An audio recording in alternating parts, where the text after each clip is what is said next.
Hi, Phil. It's so nice to see you. Hi, Courtney. Great to see you too. Happy Monday. I'm Happy so Monday. grateful to be with you. I'm really grateful to be with you. I missed Yeah, you. I It's know. been two You- weeks. 2 weeks. And I'm really excited about today because we're we're moving in a slightly different direction. Today, we're gonna tweak our conversation to include examples of how the elements, astrological elements like earth, water, air, and fire express themselves in our lives and in our personalities and in our psyche. I love that. I love how we're willing to listen to the messages that we're getting and learn to be vulnerable with it and play around, right? And not be stuck somewhere. I think it's very true of the time we're at, right? Just how can we let go a little bit and not do it the same way every time, but kind of be willing to shift it up, change it up. So I love that. Yes, and if you change it up and just change your perspective a little bit, you can see how these elemental energies are really fundamental to how we feel, how we act, how we think, what we believe in, how we behave. They're really the fundamental energetic system that guides everything, moves the engine, moves everything forward. And we all share these elements. We all know what they are, even though we don't really, shine a bright light on it and nail it down and look at it clinically. They're so innate in us that we just take them for granted. Yeah, well, it's so interesting because and we take them for granted and we don't realize how much we need them until we're about to break, right? Like you just think about the breath, right? And how much when you're stressed or nervous, you naturally, you breathe, right? Or you yawn, you're tired and you're letting air in. But it is interesting. It's all around us. Or you were saying how when movies are, we haven't gotten into this conversation. You were saying whenever there's a scene or sad scene, there is water behind in the movies. And now my question do you think it's planned? We're going to talk about this, but do you think it's planned or do you think it's just also their own intuition? Just this inception concept. It's like, I'll bet you it's somewhat even not planned. It's just our own intuitive responses. And when people are creating, right? When people are creating, they are connected to something higher. Excellent question. So that gets to the bottom of everything that I think we want to talk about. I think that it's just so innate that it's just taken for granted. But we're really responding to these elemental energies that are playing out within us and outside of us. So yes, we were talking about movies and how in all kinds of different genres when it comes to a scene where they're talking about anything emotional, whether it be sad or romantic or intense, if it's emotional, there's usually water involved in the scene. And when we were getting excited about talking about this, I immediately thought of one scene from a Fellini movie that had to do with water. And it was an interesting scene because And this movie was very glamorous and beautifully shot. And in one scene, this man and woman were in like an underground space, and they were walking on planks and surrounded by water. And that's where they had this emotional scene. I thought, wow, this would be a perfect example, but I couldn't find it. And I was ready to tell you, Courtney, let's talk about something else because I can't find a clip. And I just happened to be watching uh, Prime Video, and I noticed that the movie Brokeback Mountain was only going to be available for 5 more days. So I watched it, and sure enough, there's a scene that completely beautifully explains what we're talking about. So I wasn't even looking for this scene, and it just popped up, and it expresses what we're talking about better in a better way than I think my first example would have. It all works out when you let go, right? When you're about to give up and say, my hands are up, I don't know what to do. The universe has a way of showing up for you and giving us exactly what we need. So do you want to show us the clip? Because I think that it'll be fun to see, especially since I don't know, but I can't wait to watch. Sure, I'm sharing the window so you can see it. Yeah, can you open up the whole clip so we could like click on, oh wow, this is great, Phil. So you can see the scene here, but I just want to ask you to see how it plays and just consider the range of emotion and the intensity of emotion that is expressed here. So here we go.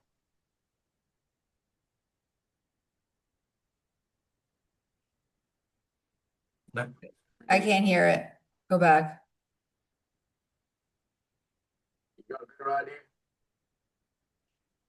You can't hear it? But I think I did. Hold on.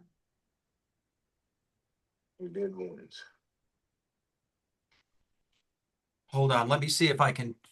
Oh, I I, see. Put the volume up on the YouTube, I think. I think I need to do this. Hold on.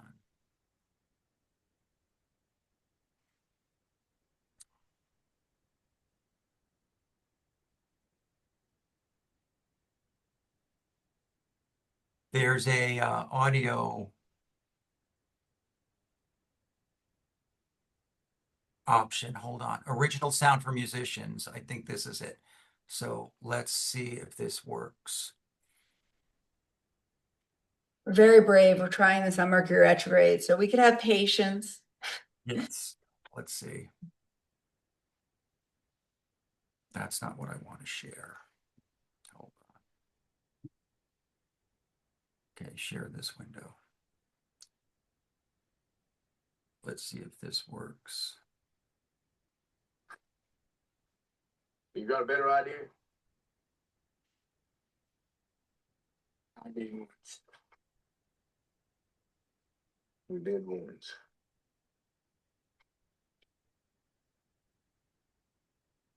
You been to Mexico, Jack Twist? It's out here where they go to Mexico for boys like you. Hell yes, I've been to Mexico. Is that a fucking problem?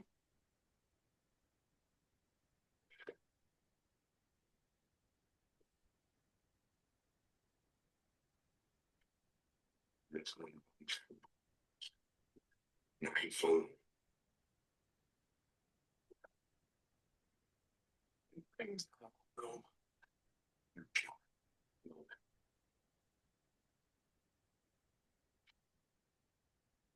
I ain't joking.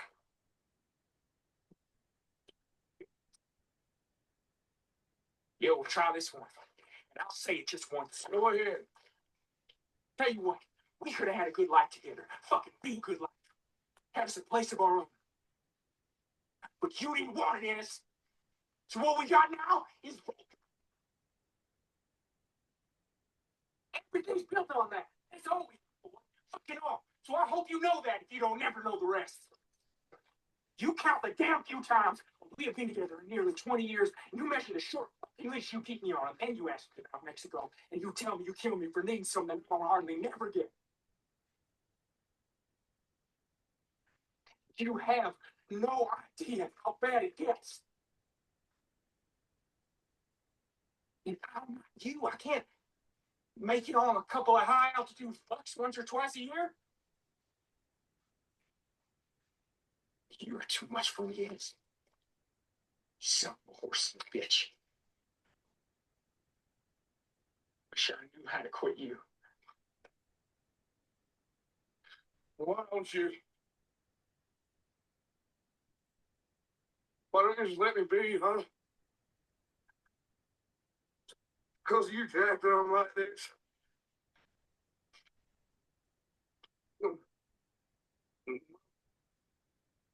But where? Oh, it's,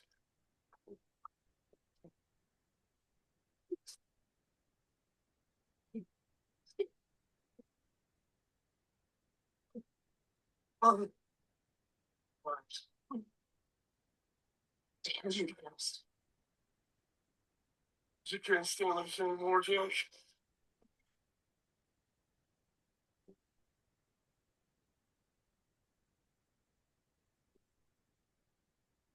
So yeah, there's the water. Well, and what about the mountains?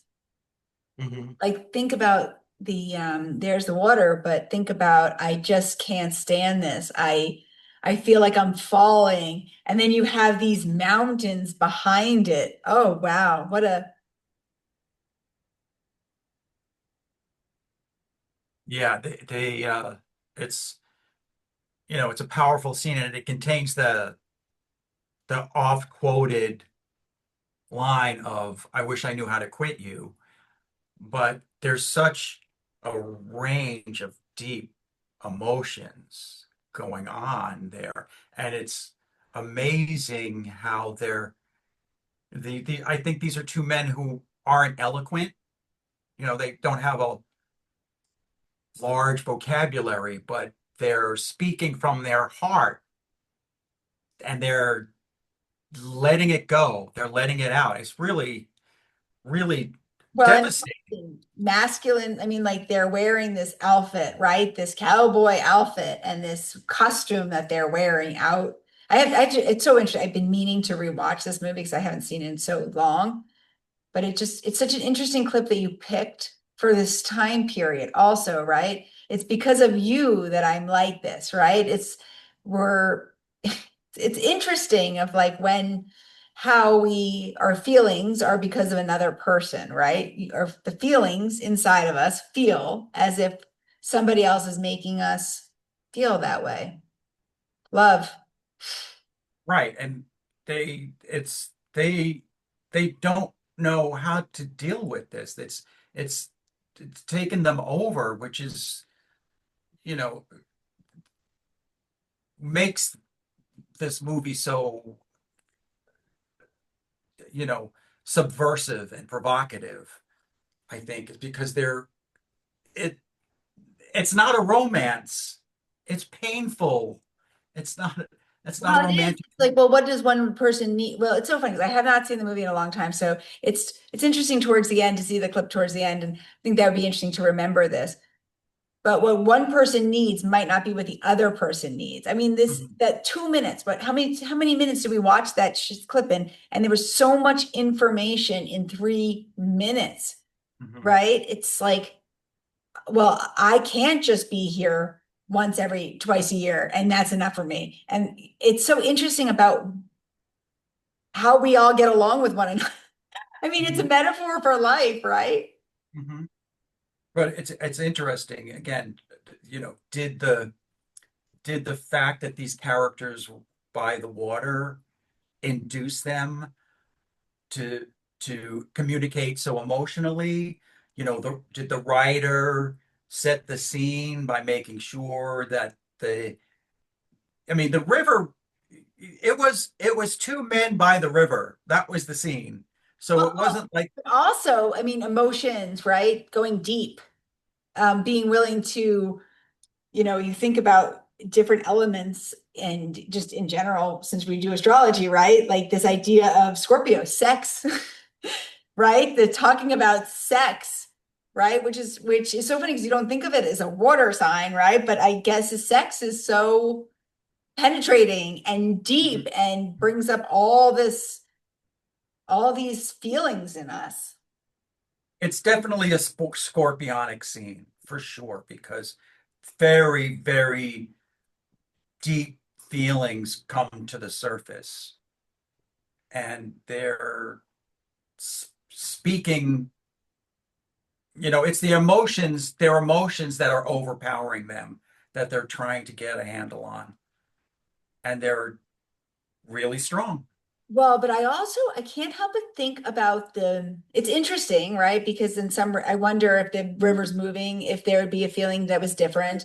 I would also wonder the fact that I mean, this back in the day was pretty profound that this was on the screen, that we were all watching this. And I keep on thinking how important those mountains were there, because in some ways it did feel very grounded and safe, right? There was a lot of earth around it. So I wonder if it made us a little less emotional because of it. I wonder, just Mhm. from a viewer point of view, where if you Mhm. just saw the water and there was no background of the groundingness of the mountain, Mhm. would it feel Well, different? he mentions Brokeback Mountain, so it makes sense that mountains would be in the scene, because that's where I think Brokeback Mountain was, where the only place where they could be themselves, right? When they went off the mountain, that's when the world kind of pushed them apart. Okay, so let's think of that. Like, let's think about the element of like when I feel grounded in life, right? Can I be more of my authentic self? I mean, it's a very interesting question about how can we use the elements, how can we actually use movies or elements to understand ourselves better, right? And are we being, I don't know, are we being our true selves, or is there such a big part of us that we want to hide from other people so we feel safe? And listen, I mean, this was 20 years ago, right? But this is still true. We're still, forget about just sex wise, or there's a lot of things we hide from one another because we're Yes. scared of what other people will think. And they were hiding their true feelings from each other until this scene. They weren't letting on completely how how painful it was. So, they were sharing that. And I think the reason this film resonated was more than just the fact that it was about two guys. They were talking about things in their relationship that I think anyone could relate to. Well, I think it didn't matter that it was two guys. I mean, every single person, well, anyone that's been in a relationship with any sex, right? Or same sex, different sex, would feel that way when we're not feeling loved, or when we're scared of feeling so much and saying Right, what we need. I mean, this is right, crazy. This is like the human condition, right? It makes me just think, right? How hurt we all are in general. I don't think it's just the fact that we're all vulnerable, even if we wear cowboy hats and jeans, right? I mean, or if we're a man or a woman, we're all hurt and we're all right, vulnerable. right. And you may logically be able to put these feelings in a corner some way, and that might work for the most part. But there's going to be times when you're at the river, like these two guys were, where these explosive feelings will they need to flow. You can't keep them bottled up. They're going to come out one way or the other, in anger, frustration, sadness. We saw a lot of that in this scene. The, the guy couldn't even stand. He was so upset. He could not even stand. Yeah, and I think it's interesting how he actually said it, right? Like it was very interesting how we use our words and what we're saying. Yeah, and I forgot the ending. I don't even think I want you to tell me because I think I have like what 2 more days to watch this on Prime Video. Yeah, you still got a few more days. It's really I think they did such a great job. And it could have gone so many different ways because I think they were taking a creative risk by making a film out of this what was what's a short story. It was just a short Wait, story. I don't know the story. I actually don't remember. I mean, I don't remember how was it started? Like someone wrote a short story and then they made a movie about it? Yes, and I remember reading the short story and thinking, how are they going to make a movie out of this? I couldn't I couldn't figure out how they were going to do it. I And they did. But I also think it's interesting because if I remember, okay, I don't really remember anything, but it wasn't like a lot of words were used, right? Am I right? Like, am I right about this movie that I watched a movie, I could feel so much, and yet I remember that there wasn't so many words. Lots of silences. It's very that's one of the reasons why I think it draws you in so powerfully because it focuses on the lives of people who, use their muscle and hands as much as they use their voices to communicate. But I think that the word choices were really precise. So even though that there were fewer words, those fewer words had more importance because there were so few of them. Yeah. I've been thinking sometimes I wonder if I talk so much that it's like, does it lose its meaning, right? I think it's so interesting and how I don't know if you feel this way. I think movies are I like older movies. I think there's something about the slowness of the movie that does bring you in and have you use maybe your imagination a little bit more versus where you're being kind of told what to think, if that makes Mhm, sense. mhm. Yeah, there. I think especially with older movies, they really expect you to lean in a little bit and pick up on the cues because they're not gonna make it obvious. You really have to listen and so that you can anticipate what's happening next. I think they were always very good at that in older movies, and I still see that today, but they just don't make a lot of movies like that anymore.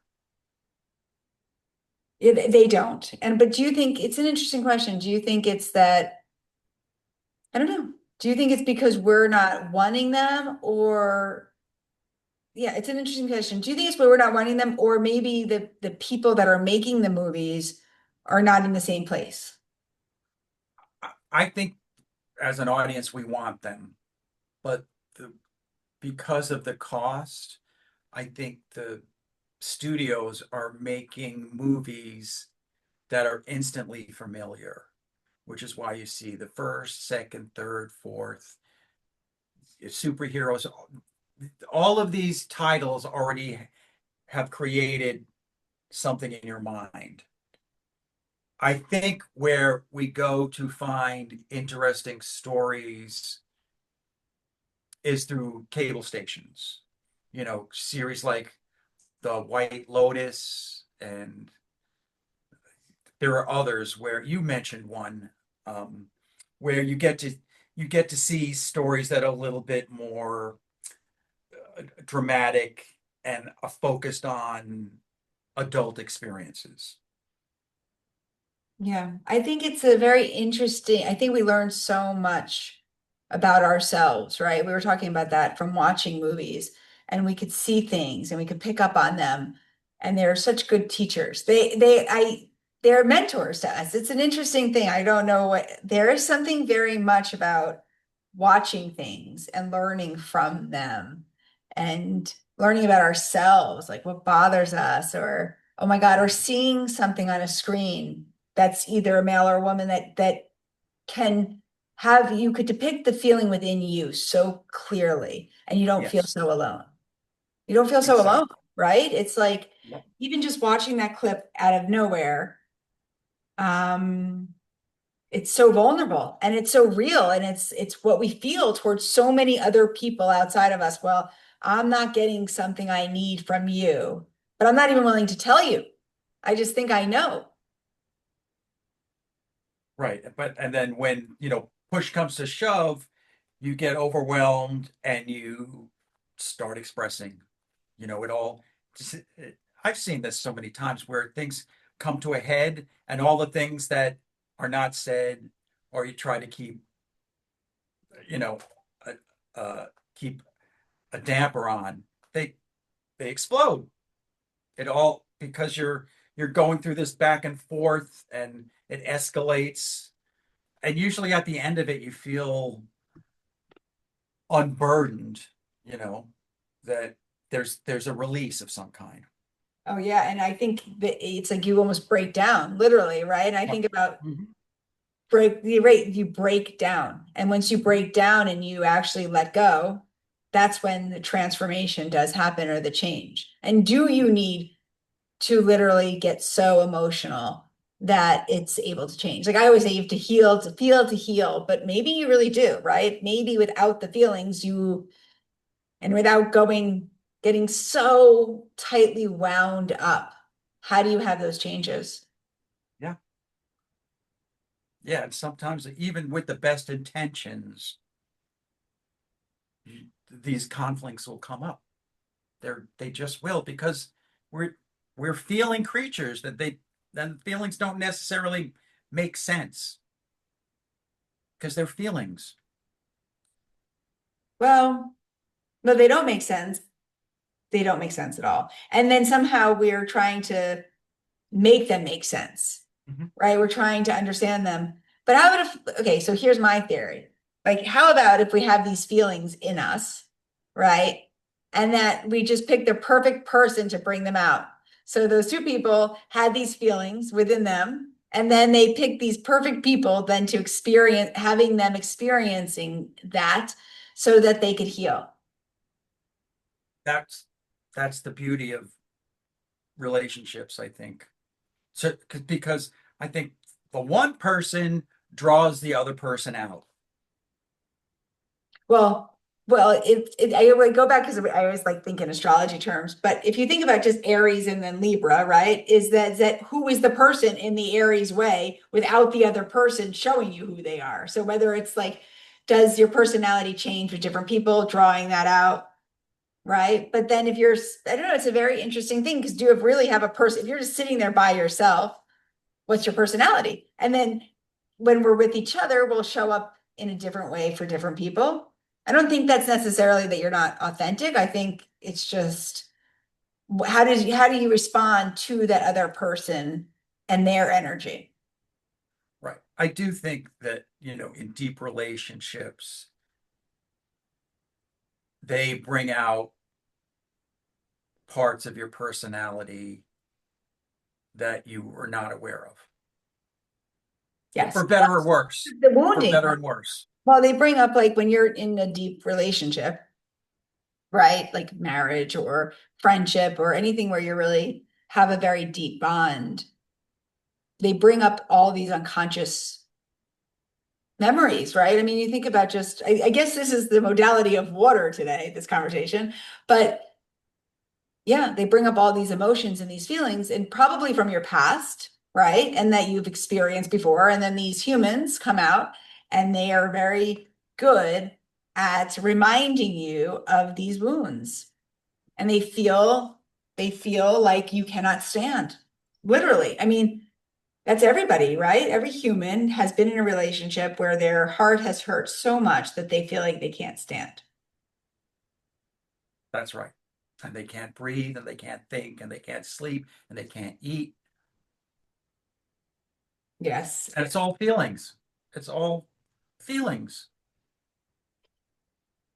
Yeah, but how do I go back to this like such an important thing. If I love that he cried and I love this scene so much because it is so healing. And imagine if we don't share our feelings and we just walk around so hurt and you think about like dis-ease, right? On this, it's actually an interesting, just this dis-ease, how easy it is for us to not feel at ease and scared and fearful and hurt and how we need to let it go. Yeah. It's like we don't make the wave, and I'm not saying we have to suffer, but I'll say to you, we don't make the waves wrong for having big waves, right? but we also know that the waves will get calmer. There is this knowing that right, that it does change.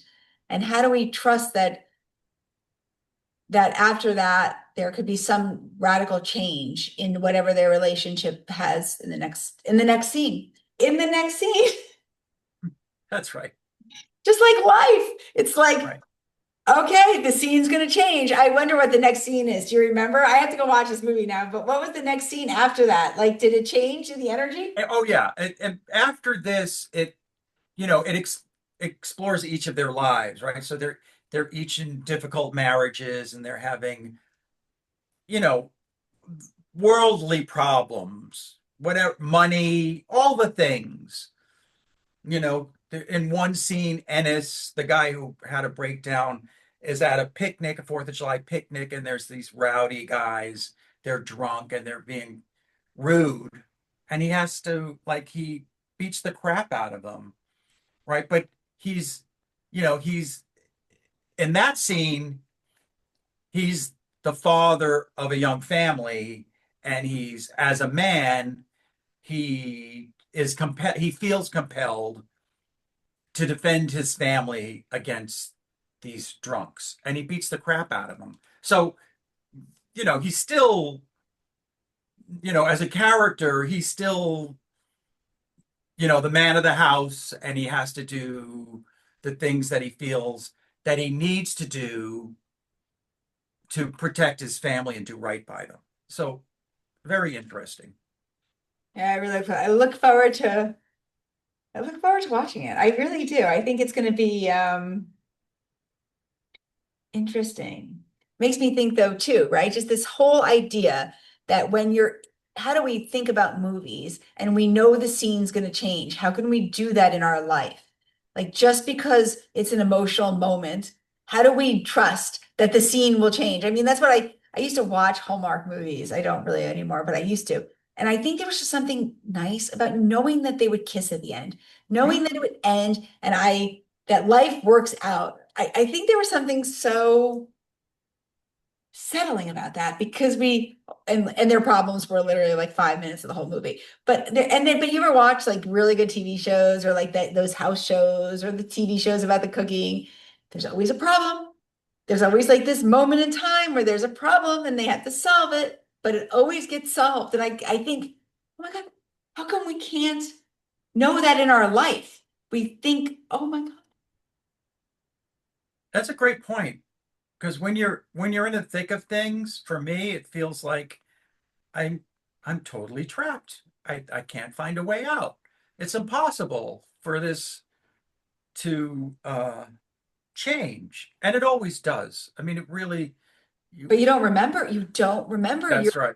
You only Right. see and you're like, oh my God, it's going to be like this forever and ever and ever. It's so interesting. It's like, what is the quote? You can't solve a problem from where you're standing. Do you know that? Is that that's a saying, right? You It can't solve sounds. a problem from where you're standing. Yeah. That's. I like that. Yeah. I think we need movies. I think we need movies to remind us that they're just these clips in our life and it's going to be okay. I mean, it really is going to be okay. And even in the point where we can't imagine how, we'll figure it out. Yeah. I have to find now. I have to find another clip that illustrates this idea. So I'm sure if I Wait, illustrates what idea? About, about how the element of water figures somehow in movie scenes that are highly emotional, oh yeah, either romantic or it's always when the characters are bringing their emotions to the surface. I can't wait to see. I can't wait to watch Yeah, movies from a new perspective and also watch our life. Like I wonder if we're drinking water, if we get more emotional. I don't even I think it's going to be very interesting. Like, what are we doing when we're getting emotional? Like, what's happening around us? yeah, it's I mean I once I was aware of this idea, I it's like astrology. Once you're aware of this, you see it where you were blind to it before. Yeah, it makes sense in a way, right? Like once you see things and you understand things from a different point of view, there's also something nice about it. Like I was thinking like would it bother does it bother somebody to see all the little details and then do the details ruin the bigger picture? But I think sometimes the details make it even more beautiful, Hmm. right? We can appreciate how much work goes into making things great, that nothing in life is just great, that it's like are the greatest things the devil in the details, kind of, right? It's these small, to make a great movie, how much thought, how much effort, how much work has to go into it. And then even think about like that Cancer Capricorn is, do we need those emotions and do we need those feelings to actually push us up that mountain? I mean, you just think about how Capricorn and I've been thinking so much about this Capricorn Cancer energy, right? And I think it's so interesting just because you had a very Cancer scene, you had these mountains, very Capricornian. It's just interesting, right? And how do you allow yourself to feel safe and stable and understand it? And I think, I don't know, it's just I love this high idea of how important scenes are, but maybe there's so much effort put into things to make it great. Maybe we have to put the same amount of effort to make our life great, right? It's like a metaphor for life. Yeah, I think that everything that is in a scene is a result of a lot of thought and collaboration and teamwork. Everything, everything, every word, every piece of furniture, every plant, every cloud, there's there's thought behind it. And it's part of the message they're trying to convey. It makes me think about like connection of like if people on the movie set are really supporting one another and they feel like they are flowing with each other, does the movie, you ever notice that you have really good people that are in movies and they have great actors and it's a great story and the movie just doesn't work? Is it because the people behind the scenes working together aren't really supporting one another? Or are they just trying to make a product? Or are they trying to create a work of art that shows something about ourselves and our lives? Yeah. Well, I think any great film or TV shows, and you watch it, like my kids are watching Friends right now, right? They keep on going back to Friends. Hmm. And it's real. It's like they have real problems and they could correlate, even if it's, I mean, what is 25 years ago, 30 years ago? I mean, a long time ago, right? And the same problems, like that human condition and the problems. Could Hmm. watch a movie, this movie, for instance, that we just saw, 100 years from now, will humans have the same problems? Yeah, probably. Yeah, Probably. We don't really change that much. right. We're Oh slow yeah, learners, I'll say. we'll definitely have the same challenges. It's all a school and we're all trying to learn. Yeah. Well, I do think movies have a way of helping us understand ourselves better. So I'm looking forward to finding or having the perfect clip or the perfect commercial or the perfect part of a movie show up for us on this perfect day, which I think it is. I mean, I think today was the perfect day for this clip, actually, now that I think about it, because we could all use to have a good cry. Yeah, and to to feel deeply, that scene just pierces me. It just it it it goes through all the blocks, you know, and it's very moving. And you could have compassion for them and heart for them um and love for them. Hmm. Yes. And maybe that's it. Maybe that's what's so healing about movies for all of us, right? Is that we're just meant to love one another and accept one another. And that scene was such a great example of, I don't think anyone could watch that scene and then not have compassion for those two beautiful souls. And Right. does that make us actually feel better? And I don't mean to say feel sorry. There's a difference between feeling sorry for somebody or having deep compassion and love and wishing that it was different for them. There's a difference than feeling sorry for someone, if that makes sense.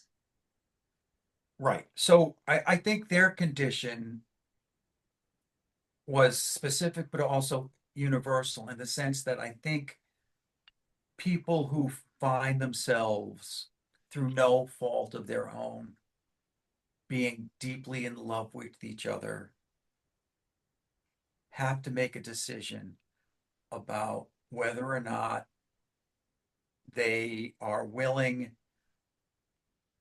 to move all the way into the relationship. And I think in this story, because of the special conditions, because, it was the 50s and they were in a male relationship in the West at that time, there were huge societal pressures. I mean, it was a life and death scenario for them. They had to make a choice, and I think like a lot of lovers do, they let those earthly considerations supersede their love for each other. And I don't think it matters if you're gay or straight or rich or poor. You hear stories about, I loved him or I loved her, but my parents wouldn't let me marry beneath my station in life. Things like that happens. Couples have to come to those crossroads. Well, and And but some, it's not just, I mean, yeah, that's like the extreme, right? It was the fifth, right?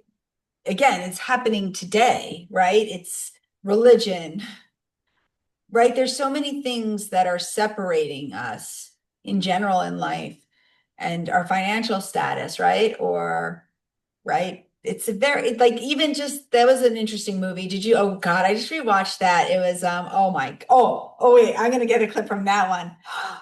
Oh my God, Crazy Rich Asians. I And haven't seen it. I Oh haven't my seen it. God, Phil. And then they had, so interesting. Okay, wait. Oh, okay. I know it's seen. I know it's seen. Wait, I'm writing it down now. Oh my God. Oh my God. I'm gonna make you emotional. I am gonna make you emotional. I can't wait. I can't wait. I'm gonna really make you, I guess we're doing the water theme, but I'm gonna really make you emotional next week. Great. Great. I'm looking forward to seeing that. Yeah, and I think I can't wait to see. Okay, I'm gonna share it with you next week. This is so exciting. I can't Oh, wait. good. Good, good, good. So, I mean, I don't even want to tell it to you because it's so exciting. Good. I I don't know. will look Wait. forward to that. Well, maybe we need to get in touch with our emotions right now because if we do get in touch with our emotions, maybe we'll understand more of what we really want. Yes. So, our emotions are the greatest tool for us to understand what we want. So, Bill, I really had fun. I don't know what we're going to talk about before we're going to talk about it. I love this, and I love that I didn't know what you were going to. I feel so blessed that we're swimming in life together or dancing in life together based on if we're in the water or on Earth. Yeah, Um, like I said, this completely fell into my lap last night when I wasn't thinking about it. So I just think it's very mystical, very mystical misfits. very, it really is.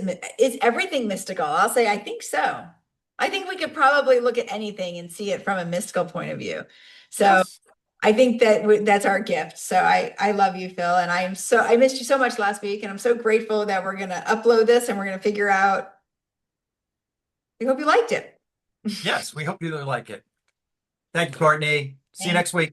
See you next week.